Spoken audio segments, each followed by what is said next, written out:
तो बच्चों हम आपको आइगन वैल्यूज एंड कैले हैमिल्टन थ्योरम चैप्टर पढ़ा रहे थे, जिसका आज ये तीसरा पार्ट है। आपसे पहले हमने आपको इस चैप्टर के 2 पार्ट्स दिए हुए हैं, जिनका लिंक डिस्क्रिप्शन में है। अगर आपने अभी तक उन दोनों पार्ट्स को नहीं देखा है तो उन दोनों पार्ट्स को भी आप जरूर देखें। चैनल पर पहली बार विजिट कर रहे हैं, चैनल को सब्सक्राइब कर लें और साथ में बेल आइकन को भी प्रेस कर लें। तो बच्चों आज के इस पार्ट में हम कैले हैमिल्टन थ्योरम के ऊपर चर्चा करने वाले हैं। बहुत ही इम्पोर्टेंट थ्योरम है ये, और परीक्षा में इससे भी एक प्रश्न बनने की पूर्ण संभावना रहती है 5 नंबर में। तो अगर हम बात करें कि कैले हैमिल्टन प्रमेय का स्टेटमेंट क्या है, क्या कथन है इसका, ये प्रमेय क्या कहती है, तो सभी बच्चे बहुत ध्यान से समझेंगे। आप मेरे साथ लिखते हुए भी चले। आप हेडिंग डालें कैले हैमिल्टन थ्योरम, और इसको हिंदी में भी हम कैले हैमिल्टन थ्योरम ही कहते हैं, कैले हैमिल्टन प्रमेय ही कहते हैं।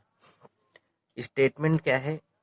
Every square matrix satisfies its own characteristic equations.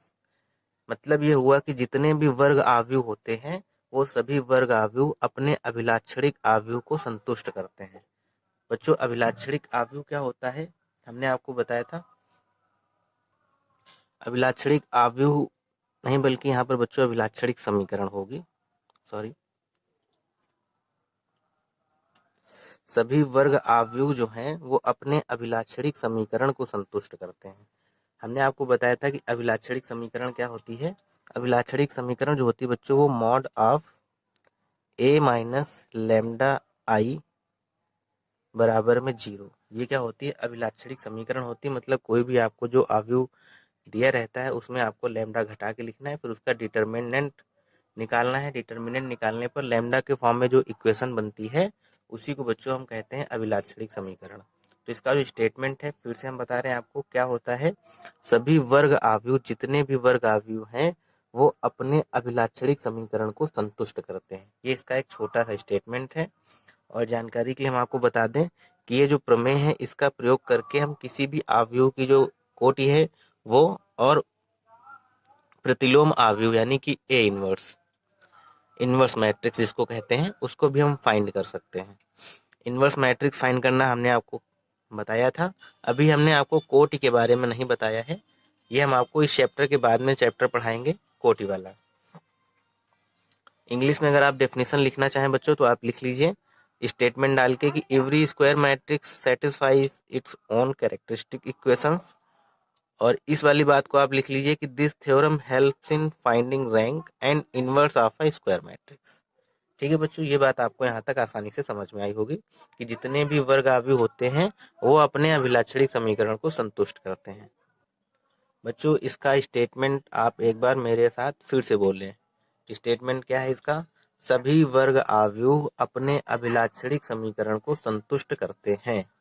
सभी वर्ग आव्यूह अपने अभिलाक्षणिक समीकरण को संतुष्ट करते हैं। अभिलाक्षणिक समीकरण का मतलब mod of A minus lambda I बराबर में 0। अभी हम क्वेश्चन करेंगे, आपको सारा कुछ बहुत आसानी से समझ में आएगा। हेडिंग डाल लीजिए वर्किंग स्टेप।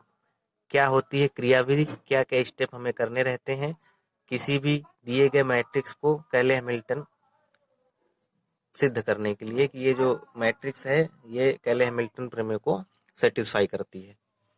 तो हेडिंग डालिए वर्किंग स्टेप, हिंदी में लिख लीजिए क्रियाविधि। तो बच्चों इसमें पहला पॉइंट है, इसके लिए सबसे पहले दिए गए आव्यूह की अभिलाक्षणिक समीकरण mod of A minus lambda I बराबर 0 बनाते हैं। मतलब जो आपको एक आव्यूह दिया रहेगा उस आव्यूह में आपको लेमडा घटा के लिखना है विकर्ण में। लिखने के बाद में उसको इस रूप में हमें बना लेना है।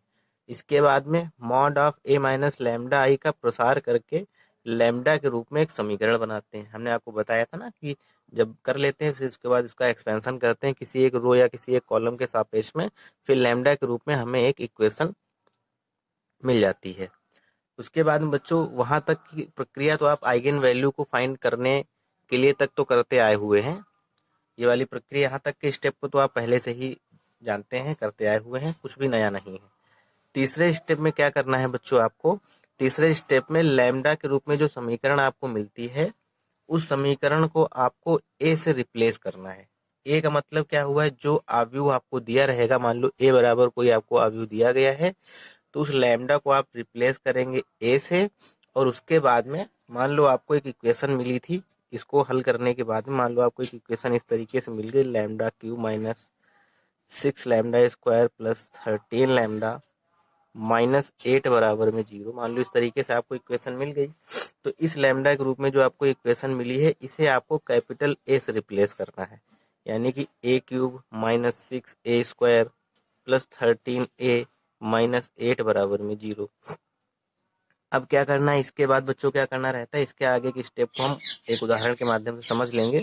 लेकिन कैसे, मान लो आपको एक मैट्रिक्स दिया गया है ए बराबर में कोई मैट्रिक्स, मान लो 2 1 1 3 2 2 4 6 1, कुछ भी मान लो आपको एक मैट्रिक्स दिया गया है। सिद्ध करना है कि आप सिद्ध करिए कि ये जो मैट्रिक्स है कैले हैमिल्टन प्रमेय को सिद्ध करती है, सेटिस्फाई करती है। तो इसके लिए सबसे पहले तो आप इस तरीके से बना लेंगे, इसके विकर्ण में लैम्डा घटा के लिख लेंगे, इसका फिर एक्सपेंशन करेंगे, आपको कुछ इस तरीके से इक्वेशन मिलेगी। फिर इक्वेशन में आप लैम्डा को ए से रिप्लेस कर देंगे। उसके बाद में बच्चों ए क्यूब का मतलब हुआ कि आपको इसको आपस में 3 बार गुणा करा के लिखना है, मतलब ए स्क्वायर निकालना है, इसी का आपस में गुणा करना है, फिर इसके बाद इसका एक बार फिर से इसी में गुणा करना है, तो वैल्यू निकलेगी ए क्यूब की। वो वैल्यू आप यहाँ रखेंगे मैट्रिक्स के रूप में, ठीक है, वैल्यू आप यहाँ रखेंगे मैट्रिक्स के रूप में। इसके बाद में 6 ए स्क्वायर को सॉल्व करेंगे, यानी कि ए स्क्वायर की जो वैल्यू निकाली है आपने उस मैट्रिक्स पे यहाँ पर रखेंगे। फिर 13 ए आपको जो दिया ही गया है वो वैल्यू यहाँ पर रखेंगे, और माइनस 8 बराबर में 0। इसके बाद बच्चों क्या करेंगे, इसके बाद में इस वाले मैट्रिक्स को इस वाले मैट्रिक्स से घटाएंगे, यानी कि 6 का अंदर मल्टीप्लाई करेंगे, 13 का यहाँ अंदर मल्टीप्लाई करेंगे, फिर आपको ये 3 मैट्रिक्स मिल जाएंगी। और इसको भी आप लिख लेंगे 1 0 0 0 1 0, इस तरीके से नहीं आई मैट्रिक्स बनाते हैं, वो बनाने के बाद में 8 का भी अंदर गुणा करा देंगे। फिर इस वाली मैट्रिक्स से इसको घटाएंगे, जो आएगा उसको इसमें जोड़ेंगे, फिर जो आएगा उसको इसमें घटाएंगे। घटाने वटाने के बाद में जो वैल्यू है वो 0 आनी चाहिए, इसके बराबर आनी चाहिए। अगर 0 आ जाती है इधर की वैल्यू, तब ये जो आपको मैट्रिक्स दी गई है वो कैले हैमिल्टन प्रमेय को सिद्ध करती है। आप भूमिका इसकी समझ गए हैं। अब ये सारी प्रक्रिया जो है एक उदाहरण के माध्यम से आपको बिल्कुल आसानी से समझ में आ जाएगी। तो बने रहिएगा बच्चों वीडियो के लास्ट तक। अब हम एक एग्जाम्पल के माध्यम से ये सारा कुछ समझते हैं। यहाँ तक पहले आप इसको नोट कर लीजिए, वीडियो रोक के ये सही से इसको नोट कर लीजिए। पहले कथन लिख लीजिए, फिर ये वर्किंग स्टेप्स को लिख लीजिए। तो बच्चों आपको ये क्वेश्चन दिया गया है, अवयव ए बराबर 2 माइनस 1 1 1 2 1 1 माइनस 1 2। इसके लिए आपको कैले हैमिल्टन प्रमेय को सिद्ध करना है इस अवयव के लिए। तो सबसे पहले हमने आपको वर्किंग स्टेप में क्या बताया था कि सबसे पहले आप दिए गए अवयव के लिए अभिलाक्षणिक समीकरण का निर्माण करेंगे, अभिलाक्षणिक समीकरण बनाएंगे। लिखेंगे अभिलाक्षणिक समीकरण, दिए गए अवयव के लिए अभिलाक्षणिक समीकरण बनाने पर इस तरीके से लैंग्वेज आप लिख लीजिएगा। क्या होती है, mod of A minus lambda I बराबर में 0। ये हम आपको बता चुके हैं क्या करना रहता है। जो आपको स्क्वायर मैट्रिक्स दी गई है उस स्क्वायर मैट्रिक्स के विकर्ण में आपको लैम्डा घटा के लिख देना रहता है। कैसे लिखते हैं इसका हमने आपको प्रूफ भी करा दिया था कि लैम्डा ही घटा के क्यों लिखते हैं, किस तरीके से बनता है। तो ये बच्चों हो जाएगा 2 माइनस लैम्डा माइनस 1 1, ये 1 हो जाएगा, ये 2 माइनस लैम्डा और ये 1, ये 1, ये माइनस 1 और ये 2 माइनस लैम्डा, और ये जो मैट्रिक्स का साइन है ये डिटर्मिनेंट में चेंज हो जाएगा। अब इसका जो है बच्चों हम एक्सपेंशन करेंगे, प्रसार करेंगे किसी एक रो या किसी एक कॉलम के सापेक्ष। हम इसका प्रसार जो है पहली रो के सापेक्ष करने जा रहे हैं। प्रसार करना आपको आता है, वीडियो रोक के सबसे पहले आप प्रसार इसका करें। तो बच्चों इसका जब हम एक्सपेंशन करेंगे तो कुछ इस तरीके से इक्वेशन बनेगी। कैसे, फर्स्ट रो के सापेक्ष हम करने जा रहे हैं, तो फर्स्ट रो के पहले एलिमेंट को लिखेंगे, उस एलिमेंट को लिखने के बाद उस एलिमेंट के नीचे के कॉलम और उस एलिमेंट के बगल में रो के जितने एलिमेंट उनको छोड़ने के बाद में जो बचता है उसको आपस में क्रॉस मल्टीप्लाई करके घटा के लिखते हैं। हमने आपको कई बार बताया है, यानी कि ये बाहर हो जाएगा 2 माइनस लैम्डा, फिर इसका इसमें मल्टीप्लाई करेंगे तो 2 माइनस लैम्डा, और ये 2 माइनस लैम्डा, फिर माइनस इसका इसमें मल्टीप्लाई करेंगे तो माइनस माइनस हो जाएगा प्लस, और 1 का 1 में करेंगे तो 1। इसके बाद बच्चों अगले स्टेप में फिर माइनस रहता है, इस माइनस ये माइनस हो जाएगा प्लस, यानी कि +1। फिर इस एलिमेंट के नीचे के कॉलम के जितने एलिमेंट हैं वो, और रो के तो सारे छोड़ ही देते हैं, फिर जो बचेगा उसका आपस में क्रॉस मल्टीप्लीकेशन, यानी कि 1 1 1 2 माइनस लैम्डा बचेगा, तो 2 माइनस लैम्डा का 1 में मल्टीप्लाई करेंगे तो 2 माइनस लैम्डा, और माइनस लगा के 1 का 1 में करेंगे तो -1।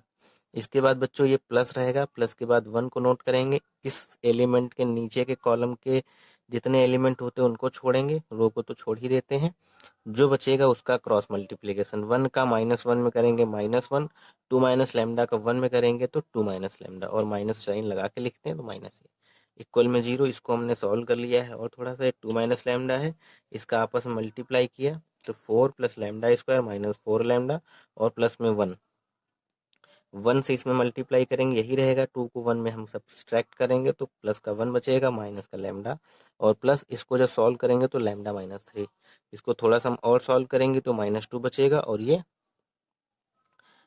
4 + 1 5 हो जाएगा, बाकी सारा कुछ ऐसे ही नोट है। इसको अंदर मल्टीप्लाई करके जब सॉल्व करेंगे तो ये बनेगा बच्चों λ³ -6 लैम्डा स्क्वायर प्लस 13 लैम्डा -8 बराबर में 0। इसको हमने मान लिया कि समीकरण नंबर 1 है।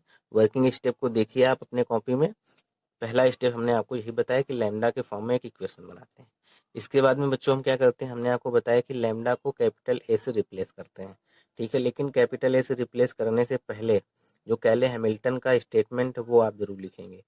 कैले हैमिल्टन ने क्या कहा है कि जो भी स्क्वायर मैट्रिक्स हैं वो अपने अभिलाक्षणिक समीकरण को संतुष्ट करेंगे। ठीक है बच्चों, तो आप यहाँ पर लिख लीजिए, नीचे लिख लीजिए बच्चों, वर्ग आव्यूह कैपिटल ए समीकरण 1 को, यानी कि समीकरण 1 का मतलब अभिलाक्षणिक समीकरण को संतुष्ट करेगा यदि, कब, जब हम लैम्डा को ए से रिप्लेस कर देंगे, यदि लैम्डा टेंड्स टू ए। ठीक है बच्चों, रिप्लेस कर देंगे, क्या हो जाएगा, a³ -6a² प्लस 13a -8 बराबर में 0। अब बच्चों a का मतलब क्या हुआ, हमने आपको बताया था, a की जो वैल्यू आपको दी गई है, ये a का मतलब ये वाला a यहाँ रखेंगे, उसका क्यूब करेंगे, फिर 6a² जो लिखा हुआ है इस वाले a का स्क्वायर करेंगे। इसी तरीके से इसको सॉल्व करेंगे। कैसे करेंगे, बहुत ध्यान से समझिएगा। a³ का मतलब बच्चों क्या हुआ, इसे आप मान लीजिए कि इक्वेशन नंबर 2 बन गई। इसके बाद आपको जो है अब वैल्यू निकालनी पड़ेगी a³ की। a³ की वैल्यू तभी निकलेगी जब आप a² फाइंड कर लेंगे। तो a² सबसे पहले फाइंड कीजिए। a² कैसे निकलेगा, a² का मतलब हुआ a गुणा a, a गुणा a, यही तो हुआ a² का मतलब। और a की वैल्यू क्या है, a की वैल्यू है 2 - 1 1 1 2 1 1 - 1 2। फिर मल्टीप्लाई इसका इसी में मल्टीप्लाई करना है, 2 - 1 1 1 2 1 1 - 1 2। ये बच्चों मल्टीप्लाई करना हमने आपको बताया हुआ है कि कैसे हम दो मैट्रिक्स का आपस में मल्टीप्लाई करते हैं। मैट्रिक्स का मल्टीप्लाई करने के लिए पहली मैट्रिक्स में जितने रो की संख्या है दूसरे मैट्रिक्स में उतने ही कॉलम की संख्या होनी चाहिए, तभी हम आपस में दो मैट्रिक्स का मल्टीप्लाई कर सकते हैं, कर पाएंगे। ये बात हमने आपको पहले बताई हुई है। हालांकि ये स्क्वायर मैट्रिक्स है दोनों, तो इसमें संख्याएं रो और कॉलम की आपस में बराबर होना निश्चित ही है। चलिए अब मल्टीप्लाई कैसे करेंगे, एक एक कॉलम को उठाएंगे और सभी रो के साथ में उनका हम मल्टीप्लाई करते चले जाएंगे। तो ये क्या हो जाएगा बच्चों, ये हो जाएगा 2 का 2 में मल्टीप्लाई करेंगे तो 4 हो जाएगा, -1 का 1 में करेंगे तो -1 हो जाएगा, और सब प्लस लगा के लिखते जाते हैं। फिर प्लस लगाएंगे, यहाँ पर ये माइनस इसलिए लगाया क्योंकि यहाँ माइनस है, तो माइनस माइनस माइनस हो जाएगा, माइनस प्लस, ये प्लस लगा के लिखेंगे तो 1 हो जाएगा। इसके बाद में फिर दूसरी रो उठाएंगे, फिर इस कॉलम के साथ करेंगे तो 2 का 1 के साथ करेंगे तो 2 प्लस लगा के, 2 का 1 के साथ करेंगे तो फिर 2, फिर 1 का 1 के साथ करेंगे तो 1। इसी तरीके से थर्ड रो का फर्स्ट कॉलम के साथ करेंगे तो 1 का 2 के साथ करेंगे तो 2, minus minus minus minus plus minus, ये 1 हो जाएगा। और 2 का 1 के साथ करेंगे तो +2।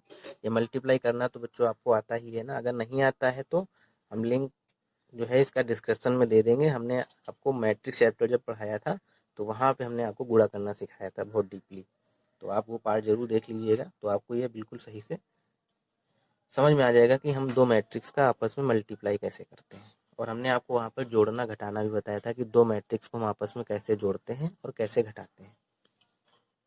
ठीक है, इसी तरीके से हमें आगे मल्टीप्लाई करना है। वीडियो रोक के अब आप स्वयं से कोशिश करें, फिर आप मैच कीजिएगा कि सही किए हैं कि गलत किए हैं। तो बच्चों इसका जब हम मल्टीप्लाई करेंगे तो आगे ये हमें देखो फिर से हम बता दे रहे थोड़ा सा। अब ये हमने पहले कॉलम को निपटा दिया है, इसको हम छोड़ देंगे। अब दूसरे कॉलम को लेके चलेंगे, -1 का 2 के साथ मल्टीप्लाई करेंगे -2, -1 का 2 के साथ करेंगे -2, 1 का -1 के साथ करेंगे -1, और इसी तरीके से -1 + 4 -1। इसी तरीके से यहाँ हो जाएगा -1 -2 -2। इसी तरीके से जब सेकंड कॉलम का काम खत्म हो गया, अब हम थर्ड कॉलम को उठाएंगे, फिर बारी बारी से सभी रो के साथ इसका मल्टीप्लाई करेंगे। तो ये हो जाएगा 2 - 1 + 2, नीचे हो जाएगा 1 + 2 + 2, और इसके नीचे हो जाएगा 1 - 1 + 4। इनको बच्चों आपस में जोड़ घटा के सॉल्व कर लेंगे। कुछ इस तरीके से हमको एक मैट्रिक्स मिलेगी। 4 - 5 3, 5 2 5, प्लस में 3 है, -5 और प्लस में 4। ये बच्चों वैल्यू किसकी है? ये वैल्यू है a² की। ये किसकी वैल्यू निकल के आई है? a² की।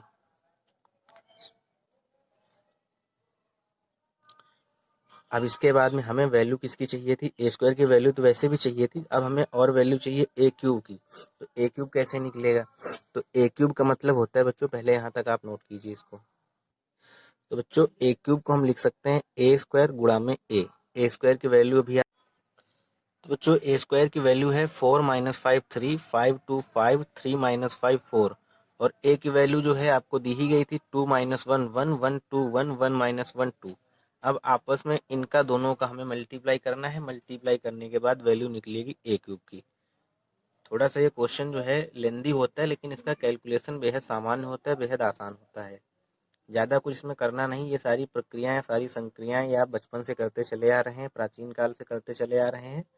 तो बिल्कुल इसमें आपको कोई कठिनाई नहीं होनी चाहिए। बस थोड़े से वर्किंग स्टेप हैं जिन्हें आपको मेमोराइज करना है, समझना है। बाकी हम आपको कुछ भी मैथ ऐसे पढ़ा रहे कि आपको बिल्कुल भी कुछ रटने की जरूरत नहीं पड़ेगी कि आपको रट्टा मारना पड़े। बहुत ही आसान सी लैंग्वेज में सारा कुछ हम लेके चल रहे हैं, सारा कुछ पढ़ा रहे हैं। तो अगर आप अच्छे से 2-3 बार इसकी प्रैक्टिस कर लेंगे तो सब चीज़ें आपके माइंड में एक क्रमबद्ध तरीके से सेट होती चली जाएंगी। और कड़ी से कड़ी जोड़ के हम पढ़ा रहे हैं, उससे जितना रिलेटेड है वो सब हम आपको एक साथ पढ़ा रहे हैं। बीच में हमने एक चैप्टर छोड़ा हुआ है, वो चैप्टर हमने इसीलिए छोड़ा है कि अभी हमने ताज़ा ताज़ा वो सब मैट्रिक्स में जो पढ़ा है उसका यहाँ पर यूज है। अगर बीच में हम वो वाला चैप्टर आपको पढ़ाते तो मैट्रिक्स जो हमने पहले पढ़ाया है उसका उसमें कोई विशेष रोल नहीं था। दूसरा जो चैप्टर है, इस चैप्टर के बाद में फिर हम सेकेंड चैप्टर पढ़ाएंगे, इसीलिए हमने उसको बीच में छोड़ा हुआ था। खैर चलिए, इसका अब आपस में आपको मल्टीप्लाई करना है। मल्टीप्लाई करना तो आपको आता ही है। हम इसकी वैल्यू जो है यहाँ पे डायरेक्ट रखने जा रहे हैं। आप जो है इसका मल्टीप्लाई करके मैच कर लीजिएगा। तो बच्चों ये वैल्यू है a³ की 6 - 17 5, 17 - 6 17, 5 - 17 6।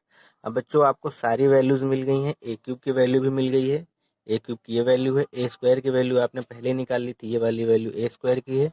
a की वैल्यू आपको पता ही है -8, और इसके साथ में आप लगा लीजिएगा 1 0 0 0 1 0 और 0 0 1, यानी कि यूनिट मैट्रिक्स 3/3 की।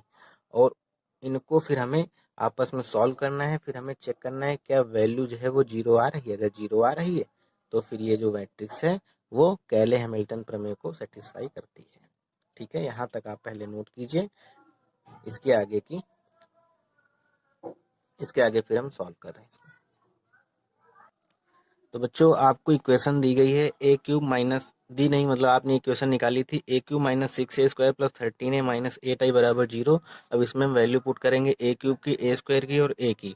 a³ की वैल्यू हमने बच्चों निकाली है 6 - 17 5, 17 - 6 17, 5 - 17 6।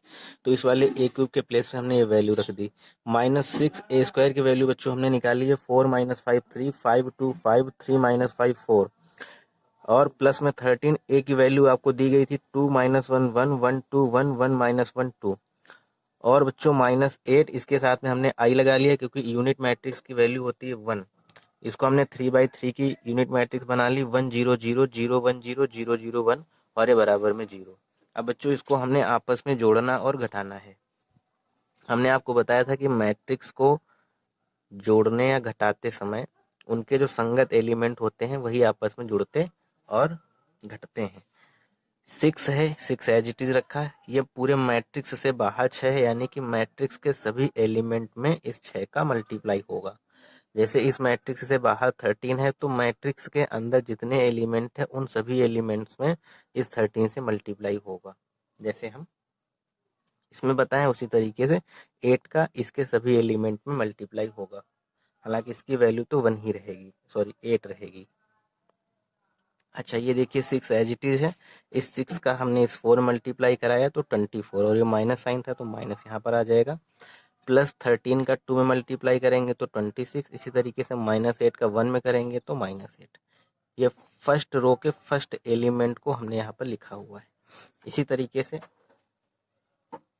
अब हम क्या करेंगे, सेकेंड रो के एलिमेंट को लेके चलेंगे। इस 17 को इसमें ऐड करेंगे ये, तो ये 17 रहेगा। -6 का 5 मल्टीप्लाई करेंगे तो -30 हो जाएगा। प्लस 30 का 1 में करेंगे 13 हो जाएगा। और ये 8 का इसमें करेंगे 0 में तो 0। इसी तरीके से ये वाली रो लेके चलेंगे।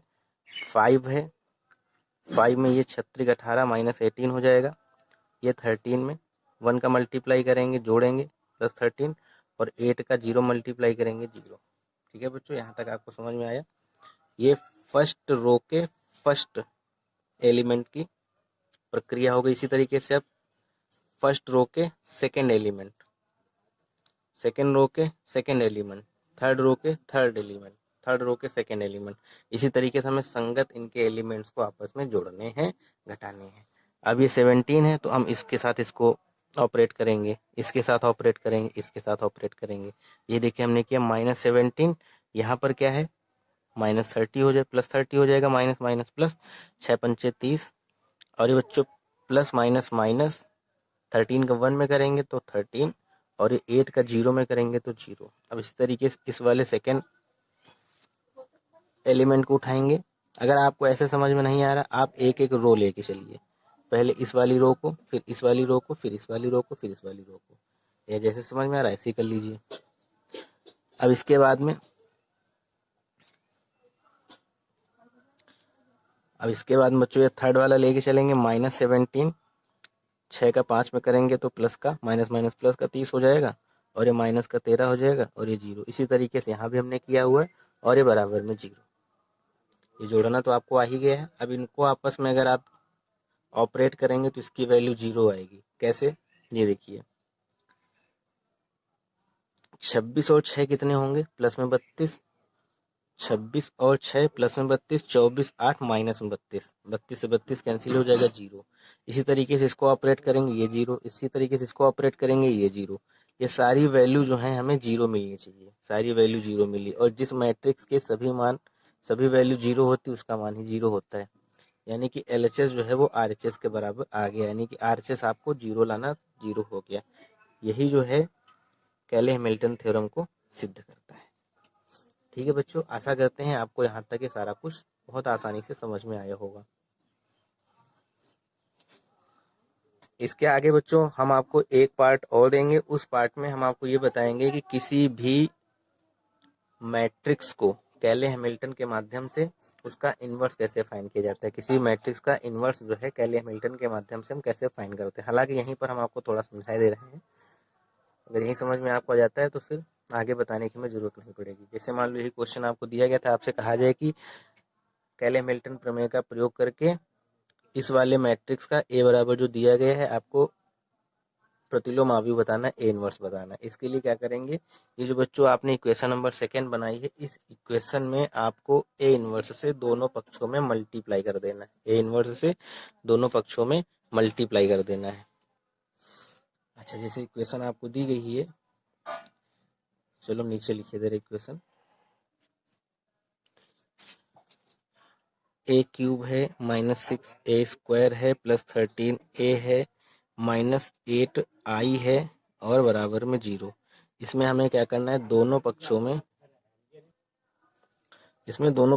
क्या करेंगे, ए इनवर्स से मल्टीप्लाई करेंगे। ए इनवर्स से मल्टीप्लाई करेंगे जब, तो ये हो जाएगा ए क्यूब गुणा ए इनवर्स। इसी तरीके से यहाँ मल्टीप्लाई करेंगे 6a² में मल्टीप्लाई करेंगे ए इनवर्स का, प्लस 13 ए के साथ मल्टीप्लाई करेंगे ए इनवर्स का, और -8 इसके साथ, इसकी वैल्यू आई 8 ही रहेगी, इसके साथ मल्टीप्लाई करेंगे ए इनवर्स का, इधर मल्टीप्लाई करेंगे 0 के साथ ए इनवर्स का, तो 0। अब यहाँ इसको सॉल्व करेंगे। ए इनवर्स का मतलब बच्चों क्या होता है, बट्टा ए, यानी कि एक पावर कैंसिल हो जाएगी, तो क्या बचेगा यहाँ पर a² माइनस यहाँ से एक पावर कम हो जाएगी, यानी कि बचेगा 6a। यहाँ से a से a इनवर्स कैंसिल हो जाएगा, बचेगा केवल 13, और यहाँ पर बच्चों क्या बचेगा, माइनस का 8a इनवर्स बराबर में 0। ठीक है, अब इस 8a इनवर्स को हम इक्वल की उस साइड भेज देंगे, तो ये हो जाएगा प्लस में 8a इनवर्स बराबर में a² माइनस 6a और प्लस में 13, तो बराबर के हमने उस साइड भेज दिया और इसको हमने पहले लिख लिया।